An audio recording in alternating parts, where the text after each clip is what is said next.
John Howard dedicates a special memorial to the Battle of Kokoda. Virgin Blue thumbs its nose at the owners of Sydney Airport. And Prague hit by the worst floods in more than a century. Good evening. Also tonight, the termite fumigation that got a little out of hand. Exactly 60 years after the Battle of Kokoda, the more than 400 Australians who lost their lives holding off the Japanese have finally been given a fitting and permanent memorial. This afternoon, some of the survivors joined the Prime Minister on the Kokoda track for a dedication ceremony. It was here in the lush green jungles of Papua New Guinea that the Kokoda legend began. Japanese forces were coming south, attempting to take Port Moresby and ultimately Australia. What they underestimated was the grit determination of Australian fighters, less than 300 at first, who dug in here at Illawarra on the Kokoda track 60 years ago today. In the end, the Japanese suffered their first defeat of the war, but 400 Australian lives were lost. They fell with their faces to the foe. In the most atrocious fighting conditions, along this track, they turned around the course of World War II. Today, Australian and PNG leaders and ex-soldiers came for the unveiling of a memorial to keep the significance of the lonely place etched in history. It's a very significant bond between the two countries. The days of mud and blood are gone, but not the memories. At the going down of the sun and in the morning, we will remember them. We're very, very glad indeed that the fellows we left behind. So they're at last going to be remembered for all time. As they did for our soldiers, local villagers will look after the memorial, which is expected to become a tourist attraction. It's far greater than we ever expected it would be. Matthew Watson, National 9 News. Bold claims tonight from the head of a new government body set up to investigate school violence. Former policeman Ike Ellis says he is confident that our schools do not have problems with gangs, drugs or other crimes. It was scenes like these, 4 schoolboys left with knife and machete injuries after a gang brawl at Kingsgrove that sparked community fears about safety in our schools. But today, this assessment from the ex-police officer who heads a new government unit to tackle the problem. I don't think there is a gang problem in schools. There is no indication, as far as I'm aware, that there is a drug trade within the school system. I don't think there's a major crime actually going on in schools. According to the opposition, if there are no gangs, no drugs, no crime in schools, why has the unit been established and why is the government holding a forum into school safety this week? It says trying to talk down the problem is ridiculous. That is absurd. It is absolutely absurd to say that. I mean, what does the minister think has been happening? The government says problems that do exist are outside the school gates, and that's the purpose of the new school response unit, to ensure they stay there. 3 police officers will cover the state's 2,200 schools from September, the government denying it's taken too long. It's not an easy task. It's the first time something like this has happened in Australia. Christine Spiteri, National 9 News. An embarrassing accident for a Sydney policeman this afternoon when he crashed and overturned his highway patrol car in the front yard of a house at Pagewood in Sydney's east. He was responding to a call about another accident when he hit a parked car and a power pole before rolling his car onto its roof. Luckily, he was not hurt. Virgin Blue says it will upgrade its existing facilities at Sydney Airport rather than pay ransom to use the former Ansett terminal. The angry declaration follows weeks of wrangling between the airline and the airport's new owners. Only 2 weeks ago, Virgin insisted the key to its future lay with the old Ansett terminal, claiming its temporary facilities had reached their use-by date. But today, a sudden change of plans. We believe that we can actually make this facility, return it to being the best and most efficient and cost-effective facility in the country. At a cost of $12 million, Virgin says it can double existing capacity by adding more aircraft parking bays and expanding its check-in and arrival areas. The airline claiming it's been left with no choice after the Sydney Airport Corporation allegedly reneged on a deal for the carrier to take over 40% of the Ansett terminal. They're wanting us to pay more than double that now, we believe. But some have already dismissed today's announcement as nothing more than a bargaining strategy designed to get Sydney Airport to lower its price. While that's denied by Virgin, it doesn't rule out moving here sometime in the future. If we have to spend a little bit and then we get into that terminal in a year's time or two, so be it. Tomorrow, the airline will take out newspaper ads urging its customers to complain to Sydney Airport's major shareholder, Macquarie Bank. Keeping an eye on developments, the Competition and Consumer Commission. Negotiations appear to have broken down and the consumer will be the loser if this is not sorted out. Brad Schmidt, National 9 News. Pessimism on Wall Street spread to the Australian market today. The All Ords down 11.9. Resource stocks and banks were weaker. Rio Tinto losing $1.21, AMP 31 cents, BHP 15. Patrick Corp, which owns half of Virgin Blue, shot up 63. And Rupert Murdoch's News Corp gained 2 cents, despite expectations that it's about to announce the biggest loss in Australian corporate history. Our dollar was up a little against the greenback, down against the pound and yen. Treasurer Peter Costello launched his tour through outback Queensland today, trying to broaden his image. It came as the Labor Party released a survey showing that many voters don't trust him. The first full day of Peter Costello's push into the bush just happened to coincide with his 45th birthday. That's fabulous. But it's what happens after John Howard's 64th birthday next year many out here are talking about. Even at the Longreach School of the Air, he couldn't escape that question. Would you like to become Prime Minister one day? Peter Costello denies this trip has anything to do with softening his image or making him more voter-friendly. He just wants to hear what the bush is thinking and saying. If it is the start of his march to the Lodge, though, Labor research leaked to the Bulletin magazine shows he's got a long way to go. Polling found voters think he's arrogant, shifty and out of touch. I'd be very interested for them to leak their own polling on themselves to the media. To the strains of Go West, Mr Costello actually headed east to Barcaldine, though he drove past the Tree of Knowledge, birthplace of the ALP. Still, at the Union Hotel, the beer was cold, the welcome warm. With the sale of Telstra such a burning issue out here, Peter Costello confirmed that when sold, it'll remain, like Qantas, majority Australian-owned. And Peter Costello is rapidly finding out there is still much to learn about the bush. Lane Kelcutt, National 9 News. 40,000 residents of Prague have been forced from their homes by the worst flood since 1890. Luckily, the historic section appears to have escaped serious damage. Scenes of wartime in Prague, army choppers, sandbag defences, even a tank. The enemy was the swollen and fast-flowing Voltova River, 5 metres higher and running 30 times faster than normal. At one stage, it appeared the river had won, and sirens sounded the order to evacuate. 40,000 residents left, many others stayed, and as the river rose, their hopes sank. At stake, thousands of homes and businesses. When I see this, I'm not so optimistic, so I think it will be destroyed, of course. Also at risk, 800 years of historic squares, bridges and buildings. Tourists feared they'd be among the last to see the very 13th century buildings that drew them to Prague. It's a really sad thing for the people of Prague. It would be devastating. Just a few hours ago, the river peaked without bursting the town's defences. The concern now, the multi-million-dollar cost of the damage to Prague. Not only for people here, but for the Republic, you know. We are not a very rich country and those things are pretty bad. 10 days of rain and storms have also badly damaged parts of Austria, Germany and Russia, killing 88 people. But forecasters now say the rain will ease, allowing the clean-up to begin. Leila McKinnon, National 9 News. And Europe is not alone in its battle against rising waters.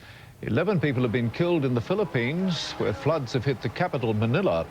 Authorities have been forced to evacuate 400 people and close all schools.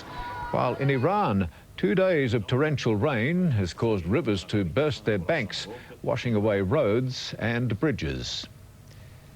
In the news ahead, a warning about mixing grapefruits and medicines, and anxious moments in the hunt for England's missing schoolgirls.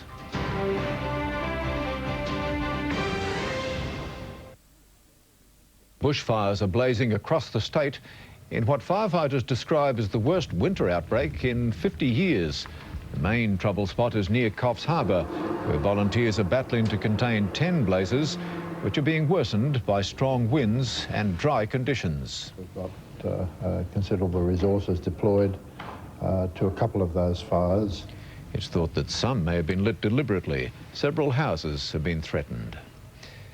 Barely a day goes by without some experts saying that some type of food is bad for us, but this one is definitely a surprise. Health officials are warning that for people on some medications, grapefruit and grapefruit juice can have dangerous side effects. It's a popular winter fruit, but unlike its safe citrus cousins, grapefruit contains a unique element which interacts with at least 25 medications. Some of the serious effects relate to effects on the heart and the heart rhythm, on the blood pressure, in some cases renal function. Tens of thousands of patients take the common medications known to react with grapefruit, treatments for cholesterol, blood pressure, epilepsy, HIV and anti-rejection medication, a major problem for patients such as Justin and Joel, who've both recently had lung transplants. Apparently it's very dangerous to have the grapefruit juice as well, and it could possibly kill me. Pharmacologists have found grapefruit juice interferes with the process in which medications are supposed to be broken down and absorbed. The result is too much medication can stay in the body, and for some people that overload can be toxic. So it's a bit like doubling the dose without knowing you're doing it. The Health Department's warning follows a similar one in Canada, where interactions have been reported as increasing numbers, especially the elderly, take these medications. More drugs, more people, more chance for interactions, and this is a very unusual interaction in a way with a food or a juice, but it's the sort of thing that's actually very important. The Health Department advises everyone to read the information sheet inside medicine packs for interaction warnings. Cheryl Taylor, National 9 News. New technology is being introduced to the mobile phone network, which can disable phones that have been stolen. In the past, companies have only been able to block the owner's SIM card, which can be taken out. But from tomorrow, Telstra will be able to stop thieves from using the actual phone. We use the serial number from the mobile phone to block it for incoming and outgoing calls. It makes the phone useless for thieves. Around 100,000 mobile phones are reported lost or stolen in Australia every year.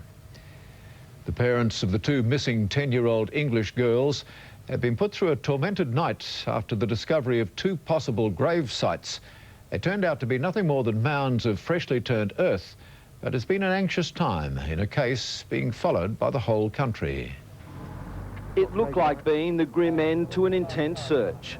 Two plots of disturbed earth in a forest 13 kilometres from the girls' home village of Soane. National newspapers reflected Britain's concern and sympathy for the families of Holly Wells and friend Jessica Chapman, who wandered away from a family barbecue 10 days ago. A jogger found the suspect sites yesterday, and the parents were warned to prepare for the worst. Declared a possible crime scene, detectives had to check for clues before they cleared the mounds. We can now say that there is no connection to the disappearance of Holly and Jessica. In the early hours of the morning, the parents were told it was a false alarm. Hope revived, perhaps, but every day has become an almighty struggle. Friends and family searching in ditches,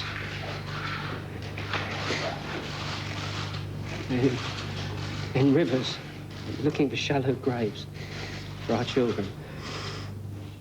This security video was the last evidence on the girls wandering through the village. Afterwards, a local saw them at a garage on the main road, and this cabbie may offer the only decent clue. He saw a man driving a green car out of Soane on the night they disappeared, thrashing his arms at two girls inside the vehicle. Simon Boda, National 9 News. A massive explosion at a housing estate in Connecticut in the United States has killed 2 people and injured 5 others. 3 buildings were destroyed. The mystery blast so powerful, it blew one man out of his house and into the street.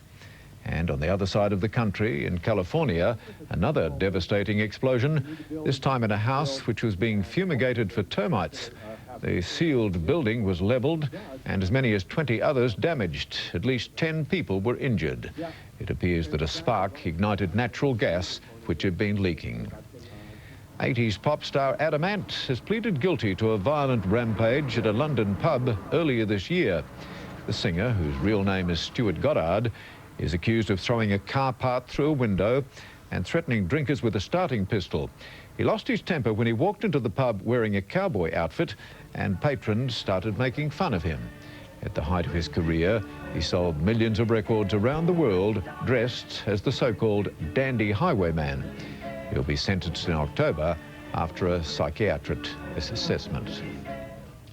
Canberra Sport next, and the Raiders getting ready to snap-freeze the Roosters in Canberra. For that all-important Saturday night game, also in black and gold, Peter Brock returns to the mountain.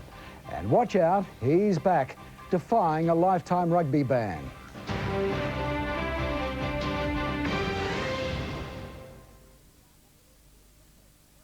A fan who attacked and injured a referee will defy his lifetime ban to attend this weekend's test between the Springboks and the Wallabies in Johannesburg. Sporting a scar on his nose, Peter Van Zyl denies he was drunk when he crash-tackled referee David McHugh during the test in Durban on Saturday against New Zealand.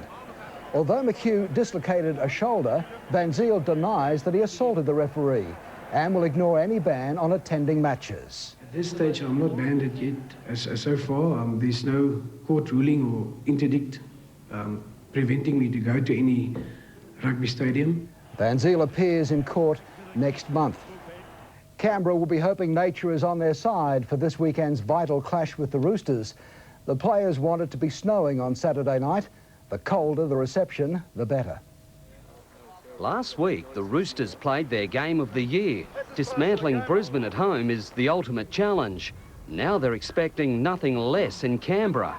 Hopeless on the road, the Raiders have won their last 7 games at Canberra Stadium, with top 4 teams, the Warriors, Newcastle and the Sharks, among their conquests. Even when I was there, my last few years there, we struggled to go travel away, but at home, they're full of confidence. They feel they can beat any side there. The cold weather has a lot to do with that. Visiting teams cool off as soon as they see the Brindabellas. Living down there is about 2 degrees, so they're half iceberg, so they need a passport to get out of there. They're also a little toey in the national capital. Fight posters adorn the Raiders gym, and with 3 of their last 4 games at home, no one's easing up. Canberra is 1 point out of the top 8, and they're confident of beating the Roosters, provided they get a fair go. It's a massive challenge for us this weekend. We're certainly going to need all the support we can possibly get to encourage us and ensure that the opposition don't infringe in that 10-metre area. If Ruben Wiki gets on a roll, it won't matter if the defence is never onside. A 110-kilogram centre who often plays prop, Wiki is primed to take on the Roosters line. We just got to do our simple things right and hopefully get them on the back pedal. Clinton Fletcher, National 9 News. In what's supposed to be a one-off appearance, motor racing legend Peter Brock will drive in this year's Bathurst Endurance Classic in October. The 9-time winner last raced 5 years ago. Naturally, the king of the mountain will be driving a Commodore. A godlike figure in V8 racing, Brock is returning to the mountain once again. Only this time, it would take a near miracle for him to win the great race for the 10th time. People think there'll be a great expectation, but in reality, it'll be having a bit of a go and seeing what happens. Brock always looked for the edge mechanically, and in media promotion, he has no peer. To mark the 30th anniversary of his first Bathurst victory, Brock's new team will race one off in black and gold colours featuring the famous 05 number. It should prove a merchandising bonanza. I think going to Bathurst this year is going to be one of the great adventures of my life. Typical of the man, Peter Perfect's one-car, two-driver campaign will be thorough. But at 57, the driving ambition and razor-sharp skills that once made him so dominant might be a little harder to resurrect. The geriatrics of Australia, the pensioners, the over 55s, etc., they're all hanging out for this, saying, well, if Brocky can do it, maybe there's hope for me. The truth, though, behind the exercise is to promote the Brock racing team for next year, in which the man may or may not have a drive from time to time. With the US Tennis Open less than 2 weeks away, Martina Hingis has begun her comeback from an injury which threatened her career. In her first competition match for 3 months, Hingis defeated Spain's Maggie Serna at the Canadian Open. The former world #1 showed no ill effects from surgery to damage ligaments in her left ankle. Meanwhile, current world #1 Serena Williams was forced out of the Canadian Open with an injured knee. For Martina, that's one Williams sister out of the road. Now to Novel Venus. Yes. After the break, Georgie Gardner with all the weather details.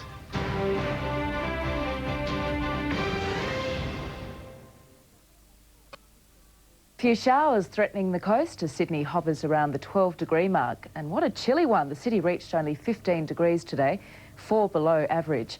A fly south over the metropolitan area illustrates quite a bit of cloud cover, and the temperatures reflect the cooler conditions. Parramatta got to 16 degrees, 17 today for Richmond, 15 on the Central Coast and 10 the top in the Blue Mountains.